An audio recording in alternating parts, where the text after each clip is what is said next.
Comment l'enfant pense et apprend? Ici, je fais allusion aux enfants de 6 à 10 ans. Donc, ils ne sont pas encore des adolescents. Donc, 6 à 10 ans parfois, mais on peut aussi descendre à 5 ans. Ça dépendra de l'environnement dans lequel l'enfant grandit. Mais c'est la tranche de 6 à 10 ans qui nous concerne ici. Comment l'enfant pense et apprend? D'abord, on va parler de ce qu'on appelle la phase des opérations concrètes. Dans la formation sur le coaching des adolescents, on a parlé des opérations concrètes dans la psychologie de l'adolescent. Mais ici, c'est juste une répétition. Donc, lorsqu'on parle de la phase des opérations concrètes, c'est une théorie qui a été développée par Piaget. Donc, selon Piaget, l'enfant commence à raisonner logiquement, mais peine avec l'abstraction. Oui. Si je dis par exemple la colère ou bien le dégoût, donc certains enfants ne vont pas comprendre ça parce que c'est très abstrait. Ils commencent par raisonner logiquement, mais quand c'est trop abstrait, il ne va pas comprendre. Deuxièmement,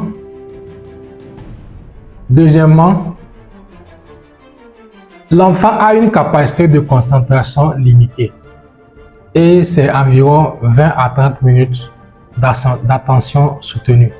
Donc ça veut dire quoi? Donc si vous êtes en train de travailler avec un enfant, votre enfant, ou bien si vous êtes en session de coaching dans l'accompagnement d'un enfant, vous voyez que déjà à partir de 30 minutes, l'enfant n'est plus avec vous.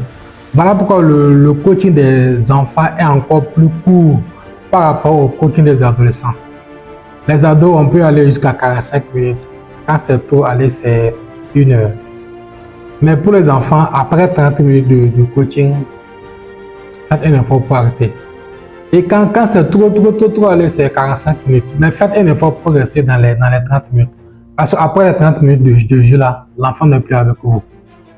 Troisièmement, les enfants ont un raisonnement logique émergent. Donc c'est à partir de 6 ans.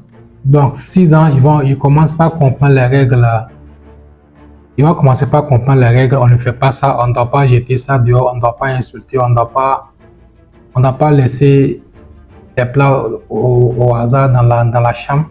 Donc là, ils commencent par comprendre les règles. Et c'est le début de la pensée structurée.